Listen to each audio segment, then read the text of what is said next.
preciso vigiar e ficar de prontidão, em que o dia o Senhor há de vir, não sabeis não. Aleluia, Aleluia, aleluia, aleluia, aleluia, aleluia, aleluia. O Senhor esteja convosco. Ele está no meio de nós. Proclamação do Evangelho de Jesus Cristo segundo Marcos. Glória a vós, Senhor. Naquele tempo, Jesus disse a seus discípulos: naqueles dias, depois da grande tribulação, o sol vai se escurecer. E a lua não brilhará mais. As estrelas começarão a cair do céu. E as forças do céu serão abaladas. Então vereis o Filho do Homem vindo nas nuvens com grande poder e glória. Ele enviará os anjos aos quatro cantos da terra e reunirá os eleitos de Deus, de uma extremidade à outra da terra. Aprendei, pois, da figueira esta parábola. Quando seus ramos ficam verdes e as folhas começam a brotar, sabeis que o verão está perto. Assim também, quando virdes acontecer essas coisas, ficai sabendo que o Filho do Homem está próximo às portas. Em verdade vos digo, esta geração não passará até que tudo isso aconteça. O céu e a terra passarão, mas as minhas palavras não passarão. Quanto àquele dia e hora ninguém sabe, nem os anjos do céu, nem o Filho, mas somente o Pai. Palavra da salvação. Aleluia. Uma salva de palmas para a palavra. Aleluia. Aleluia. Aleluia. Aleluia. Sentados, nos recolhamos num tempo de profundo silêncio e no íntimo do nosso coração, rezemos pedindo ao Espírito Santo que abra nossa mente e nosso coração e nos faça compreender tudo o que essa palavra hoje nos revela. Rezemos.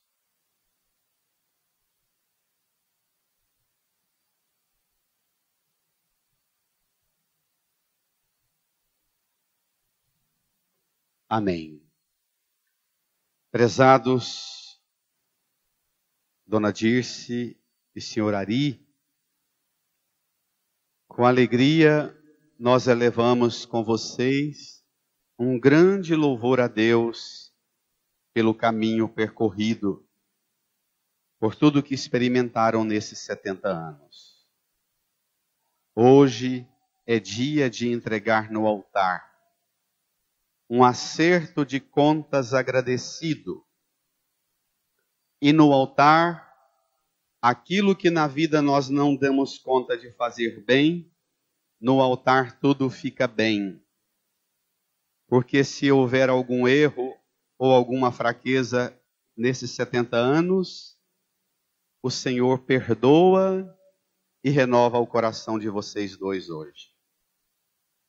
E tudo aquilo que acertaram, toda lágrima derramada, todo suor derramado, todo amor dado, o Senhor abençoa. Diante dele não tem como não sair bem. Até o errado sai abençoado no perdão. Portanto, alegrem-se. Nós nos alegramos com vocês. para bendizer ao Senhor, que também conosco fez uma aliança e selou conosco uma aliança eterna e definitiva, que tribulação e provação nenhumas neste mundo romperão esta aliança que Ele estabeleceu conosco. Nós hoje, no mundo inteiro, com esse trecho do Evangelho que acabamos de ouvir, a igreja encerra a leitura e a meditação do Evangelho de Marcos, que nós começamos em novembro do ano passado.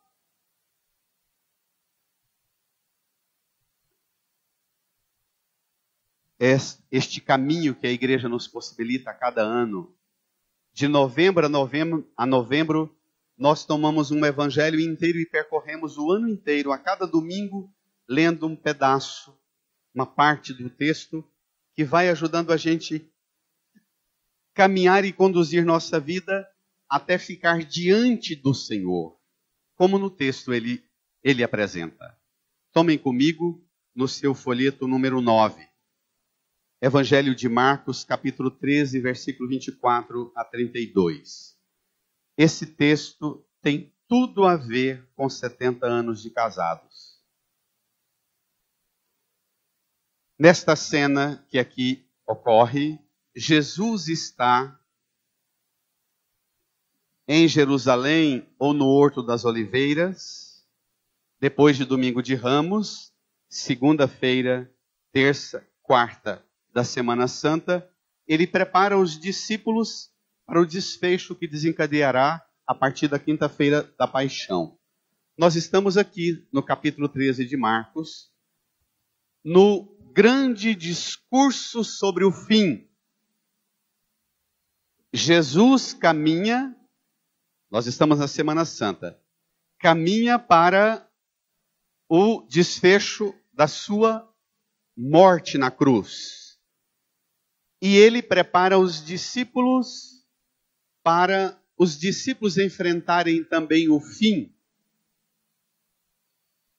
Não só o fim do nosso corpo, que essa vida passa, mas também haverá um fim cósmico da criação. Nós morremos e a criação toda morrerá. Em Cristo nós ressuscitamos, mas a criação também inteira reviverá. E Jesus, na eminência do seu fim, prepara os apóstolos e prepara-nos para que nós aprendamos a responder com os argumentos da fé. Como é que o cristão, a cristã, deve confrontar-se com as provações, com o fim das coisas, da vida. Vamos lá? É muito bonito. Esse pode ser o testamento espiritual de Dona Dirce e seu Ari. Vocês e a família podem guardar esse texto para o resto da vida como um testamento espiritual. Porque é muito bonito celebrar 70 anos e ver Cristo pondo-se em nossa vida e em nossa história como ele se põe agora. Vamos ver? Naquele tempo disse Jesus a seus discípulos, ele falando do fim. Leiamos. Naqueles dias, depois da grande tribulação. Depois da grande Tribulação. Leia. O sol vai se escurecer, a lua não brilhará mais, as estrelas começarão a cair do céu e as forças do céu serão abaladas. Então, as forças do céu serão abaladas, as estrelas começarão a cair, a lua não vai brilhar mais, o sol vai escurecer. Isso depois da tribulação. São duas etapas. A primeira é a tribulação. E depois da tribulação, ainda tem um caos cósmico. A palavra desastre, do grego, desastre, e também no latim, desastre é desmantelamento dos astros. Nós associamos um acidente com um desastre, porque um acidente trágico é sempre o desmantelamento dos astros. Morre alguém querido para nós, que tem significado muito profundo. Então aqui é um desastre cósmico, é um desmantelamento dos astros. Os povos primitivos eram regidos pela lei de uma interpretação dos elementos criados como divinos. O sol era o Deus invicto da luz. A lua era a deusa da fertilidade. As estrelas e os astros tinham uma função para reger as coisas, as realidades e até a astrologia, reger a vida de cada um. Jesus diz também que esses astros irão desmantelar-se depois da tribulação. Prestemos atenção nisso. Mas como é que um homem, uma mulher de fé enfrenta a tribulação e o desastre, a tribulação e a provação na vida? Aqui situa a grande diferença do cristão no mundo para o resto.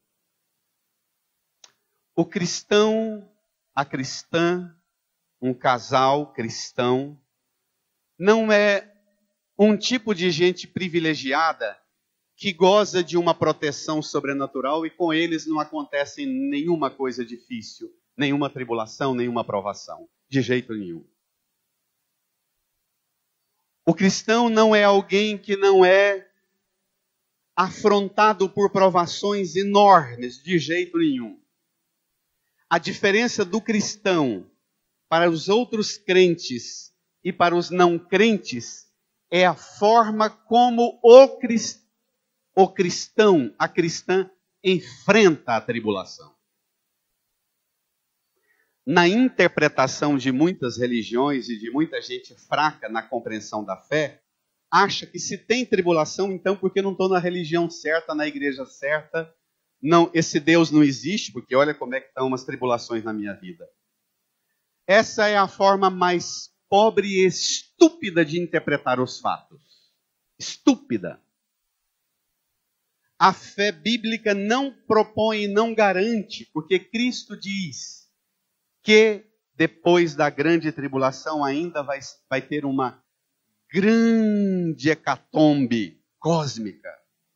Sol, lua, estrelas e astros. A diferença vem agora. Vamos ver? Como é que o cristão, a cristã enfrenta? Desculpe, uma nota muito importante. Assim como o corpo de cada um de nós experimentará o fim, já disse isso e repito, também a criação que geme em trabalhos de parto, diz Paulo, também a tribulação que foi sujeita e escrava da vaidade. A criação inteira geme aguardando a sua libertação. Também a criação experimentará o fim. Que fim é esse? E como é que nós enfrentaremos esse fim? Vejamos. Versículo 26. Leia. Então vereis o Filho do Homem vindo nas nuvens com grande poder e glória. Ele enviará os anjos aos quatro cantos da terra e reunirão os eleitos de Deus de uma extremidade à outra da terra. Enquanto o mundo está desfacelando, despencando do céu, o homem e a mulher que têm fé são aqueles que enxergam Cristo descendo com grande poder e glória. Amém. O teste, se você tem fé, não é se tem tribulação. Se não tem tribulação, então você tem fé, não. Mas se você é capaz de enxergar Cristo com grande poder e glória, mesmo que o sol esteja apagando, a lua escurecendo, as estrelas derretendo. Esse é o sinal.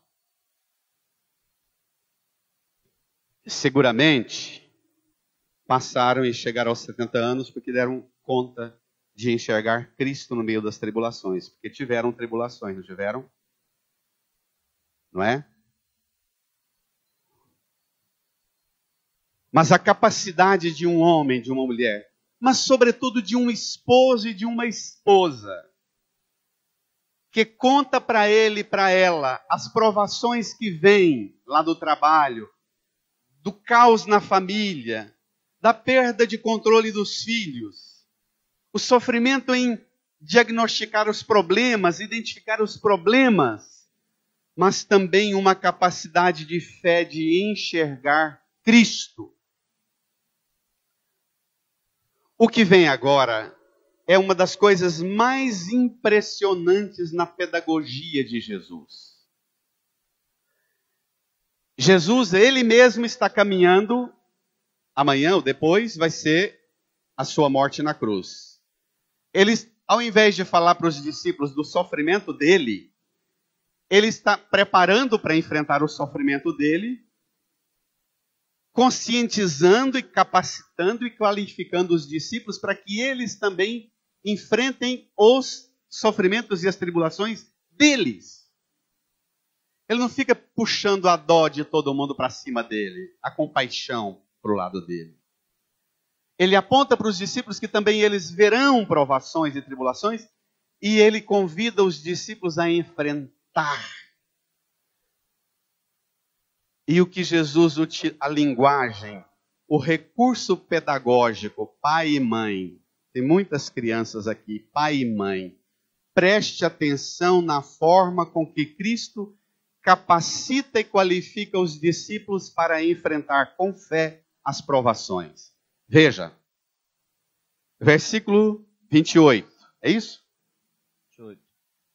Ele convida os discípulos que provavelmente escutavam Jesus falar desse fim, assustados, já estavam com medo da cruz. Agora Jesus fala do caos que virá, cósmico. Aí Jesus, calma.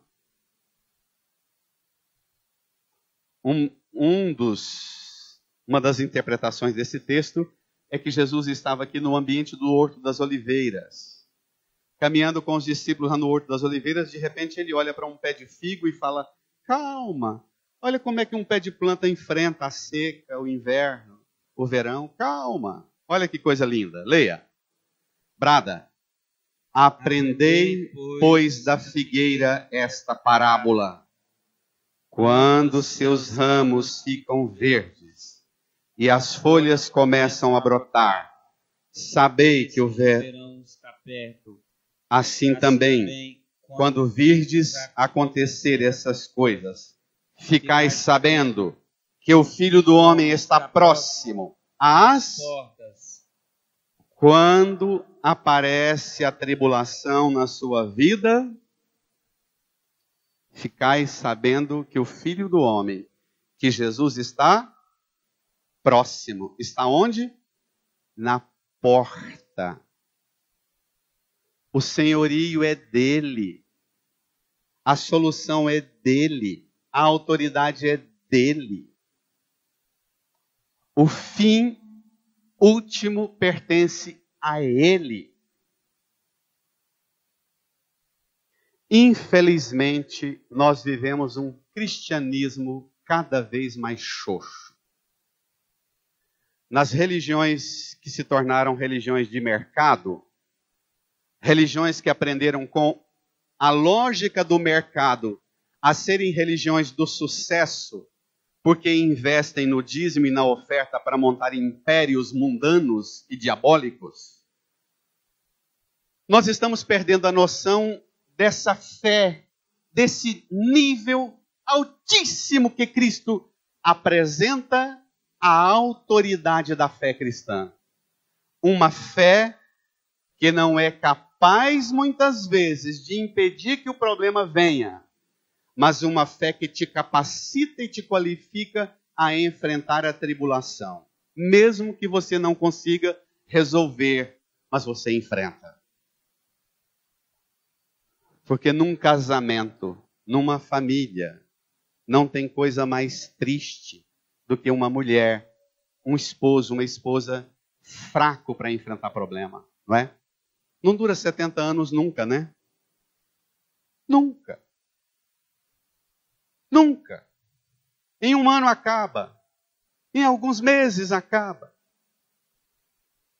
Quando você experimenta na fé a capacidade de dizer: a provação é grande, a tribulação é grande, mas Cristo está próximo, está na porta. A força, o poder, a resposta final, a palavra final não vai ser minha, porque eu não vou dar conta. Não vai ser da tribulação, porque ela não pode tudo. A palavra final será dele. Amém. Dê uma salva de palmas para ele. Firma, igreja. Firma. Eu não dou conta, mas também a tribulação não dará conta de tudo, porque a última palavra pertence a ele. E Jesus fala para os discípulos aprender a enfrentar as tribulações olhando para um pé de figo. Olha como é que é a natureza. Enfrenta. Olha para o seu jardim, se não tem um jardim, abra a janela e olha para o quintal do vizinho ao menos, mas olha como é que um pé de planta se renova. Aprenda com a natureza a enfrentar o outono, o inverno pesado. E nós aqui no Goiás temos mais elementos ainda para ter uma fé esplendorosa do que o povo lá de Israel. Porque lá não tem um ipê que flore esplendorosamente, rosa, roxo e amarelo no mês de agosto. Não é? Lá não tem uma paineira, a nossa barriguda, aqui, que quando a chuva termina no mês de maio, ela flore esplendorosa e enche de fruto. Nós temos o Papa Bento diz que o primeiro livro que Deus escreveu, o primeiro livro sagrado que Deus escreveu, foi a natureza. Qualquer analfabeto consegue lê-lo. Então, Jesus está dizendo para você, planta um pé de trem na sua casa e aprenda a enfrentar as provações com um pé de planta. Quando tudo parece o fim, e o pé de figo é uma das primeiras plantas da natureza na terra de Jesus, que solta um brotinho e fica ainda hibernado, até a umidade da chuva chegar. Conserve um brotinho, guarde. Ontem eu ouvi uma coisa que me impressionou profundamente na interpretação desse texto, que a árvore, a figueira, ela enfrenta a vida com duas mãos. Ela busca a luz com uma mão e a outra mão ela mergulha no escuro e vai atrás dos nutrientes, da água, das proteínas necessárias e do substrato necessário para a árvore manter-se. Ela não tem medo nem de enfrentar o escuro e o pedregoso e nem as tempestades do alto. Nós precisamos aprender com a árvore, já que não estamos aprendendo com Cristo, a árvore da vida que morreu por nós na cruz. É Ele, a árvore viva, que nos ensina a enfrentar tribulação. É Ele. Veja,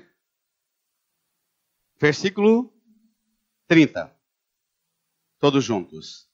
Em verdade vos digo, esta geração não passará até que tudo isso aconteça.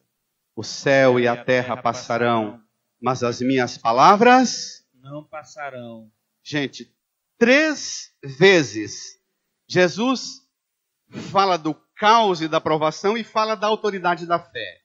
Primeiro, o desastre cósmico, então vereis o Filho do Homem.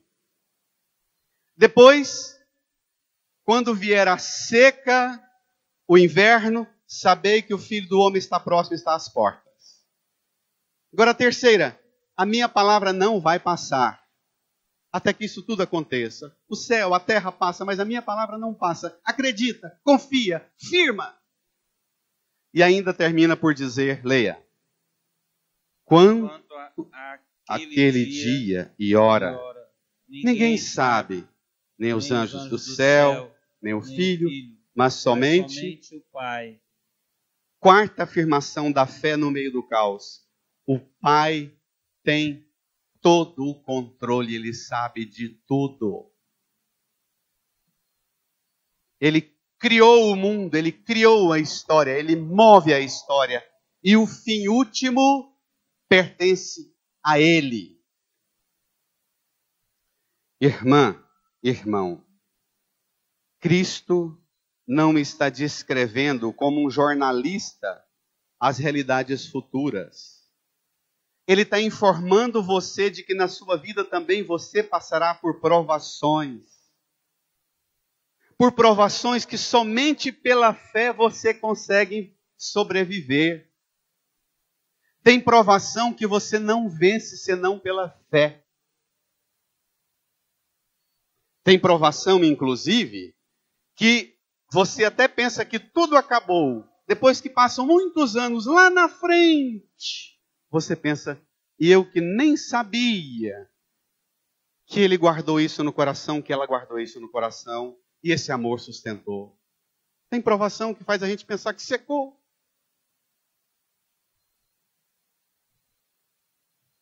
Hoje, uma das características da religião de mercado, das religiões de sucesso, dos pregadores de sucesso multimídia, é exatamente dizer a você, se você está passando por provação, você está na religião errada, a igreja errada. Vem para cá, dá o dízimo, a oferta que você fica livre dela. E os bestas vão. E o que tem de católico estúpido indo, fraco, xoxo, porque escuta, mas não dá ouvido ao que Cristo ensina. Cristo te garante, não que você não terá provação, mas Ele te garante que Ele mesmo passou por essa provação para garantir que Ele esteja à sua porta quando provação nenhuma dará a última palavra na sua vida. Amém? Pode dar uma salva de palmas para Ele. Brada!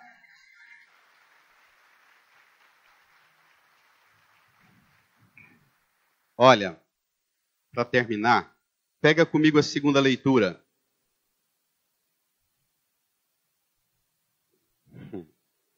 É muito bacana isso. Número 8 do seu folheto. Carta aos Hebreus. E todo sacerdote se apresenta diariamente para celebrar o culto, oferecendo muitas vezes os mesmos sacrifícios incapazes de apagar os pecados. Cristo, ao contrário, está falando do sacerdote do templo de Jerusalém, que ensinava para todo mundo que só teria a bênção se você trouxesse o cabrito, o carneiro, o bezerro, a ovelha, o dízimo, a oferta, o azeite, a farinha, para oferecer o sacrifício. Aquele sacrifício do culto de Jerusalém era incapaz de apagar pecado. Cristo, ao contrário, leia, depois de ter oferecido um sacrifício único pelos pecados. Olhe para a cruz, olhe para a cruz, estenda a sua mão para a cruz e diga comigo, Jesus na cruz ofereceu um sacrifício único, capaz de apagar pecados. Obrigado, Jesus. Obrigado, Jesus. Amém. Amém. Volta ao texto. Cristo, ao contrário, depois de ter oferecido um sacrifício único pelos pecados, brada a igreja, sentou-se para sempre à direita de Deus. Não lhe resta mais senão esperar até que seus inimigos sejam postos debaixo de seus pés. E esse inimigo que vai ser posto debaixo dos pés de Cristo não é o seu pai, que não faz as coisas do jeito que você quer, não é sua mãe, não é o seu esposo, não é a sua esposa, não é seu filho, não é seu vizinho. Esse inimigo que Cristo vai pôr debaixo dos seus pés são os pecados que moram dentro de mim, dentro de você. Esses pecados vão ser colocados debaixo dos pés dele. Também os pecados do seu pai, da sua mãe, do seu filho, da sua esposa, do seu vizinho, de quem quer que seja. O cristianismo trouxe uma compreensão diferente de inimigo que o Antigo Testamento bradava em não conhecer. No Antigo Testamento, o inimigo é inimigo, pessoa, outra nação, outro povo. Nos evangelhos, inimigo é aquilo que me tira da íntima comunhão com Deus, o pecado. Aquilo que destrói em mim a minha identidade de pertença a Cristo, ao Pai. Por isso, Dona Dirce e seu Ari, todos os irmãos e irmãs, hoje nós somos convidados a abrir uma janela para o céu e enxergar uma realidade nova. Não uma fé alienada de gente tonta e besta que não enxerga as contradições da vida, mas uma fé que enxerga as ambiguidades e contradições da própria vida, da vida dos outros, mas de alguém que é capaz de enxergar o caos do mundo e da criação, mas de alguém que não para nesse caos, mas que enxerga Cristo. Que enxerga Cristo descendo com poder e glória nas nuvens, mas próximo na porta, Cristo dentro do coração, dentro do casamento, dentro da família, dentro do mundo. Várias vezes nós repetimos na missa que Cristo vem. Quando rezamos o creio, nós dizemos daqui um pouco, está sentado à direita de Deus Pai, de onde virá para julgar os vivos e os mortos. Quando rezarmos o Pai Nosso, nós diremos, venha a nós o vosso reino, seja feita a vossa vontade. Quando rezamos, tudo isso é mistério da fé, a gente vai dizer também, toda vez que se come deste pão, que se bebe deste vinho, se celebra a paixão de Jesus Cristo e se fica esperando a sua volta. Anunciamos, Senhor, a vossa morte, proclamamos a vossa ressurreição. Vinde, Senhor Jesus. Todas as vezes que celebramos a Eucaristia, repetimos muitas vezes, enquanto vivendo a esperança, aguardamos a vinda de Cristo Salvador. E a igreja diz, porque vosso é o reino, o poder e a glória para sempre. A celebração da Santa Missa é a proclamação perfeita do senhorio de Cristo em nossa vida. Incline a sua cabeça. Com o seu Ari e a Dona Dirce. Incline a sua cabeça e renove a aliança sua com Cristo, com o Pai, com o Espírito Santo. Põe a mão no seu coração e peça a Jesus para renovar no seu coração, na sua vida, essa aliança de amor que Ele selou com você e com o Pai na cruz. Diz a Jesus que você não vai ser guiada mais pelo desespero das provações, das tribulações, mas você vai ser guiado pela força da fé na presença dEle, próximo, na porta da sua casa, da sua vida, da sua família, do seu trabalho, da sua igreja, na porta, conduzindo tudo. Fale com Ele, renove com Ele a sua aliança.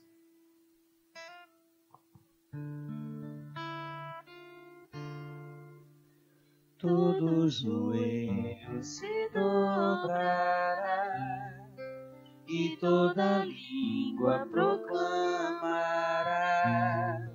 que Jesus Cristo é o Senhor.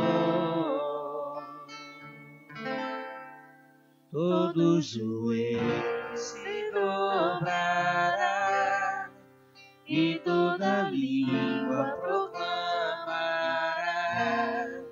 que Jesus Cristo é o Senhor. Nada poderá me abalar, nada poderá me derrotar, pois minha força e vitória tem um nome, é Jesus. Nada poderá me abalar, nada poderá me derrotar, pois minha força e vitória é Jesus. Quero viver tua palavra, quero ser cheio do teu Espírito, por isso eu peço, livra-me do mal.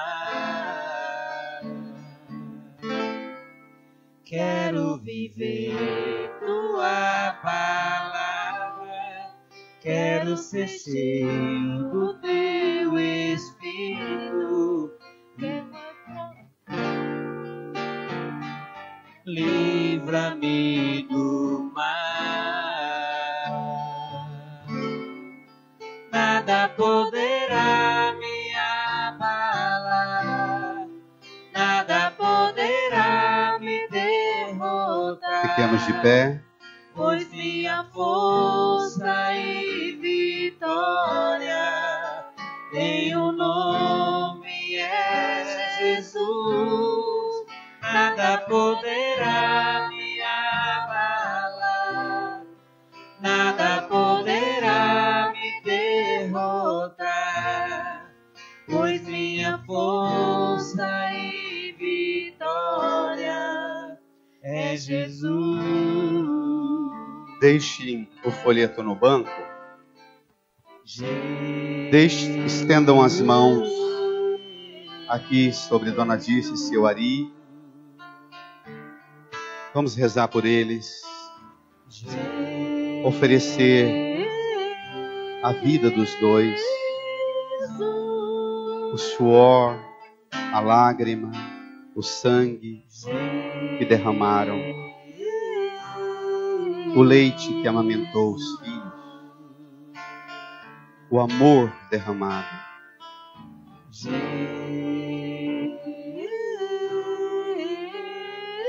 Senhor Jesus, recebe esta grande oferenda de amor. Tudo que esse seu filho viveu nesses 70 anos de casamento, tudo que essa sua filha viveu nestes 70 anos, acolhe hoje. E pela força do Espírito Santo, ajude-os a levantar o olhar e a enxergar o poder de Cristo na porta da casa, dentro da família, nos seus corações e nesta aliança que o Senhor selou com eles diante do altar há 70 anos. Guarde-os, santifique-os, em nome do Pai, e do Filho, e do Espírito Santo. Amém. Espírito, mas só te peço,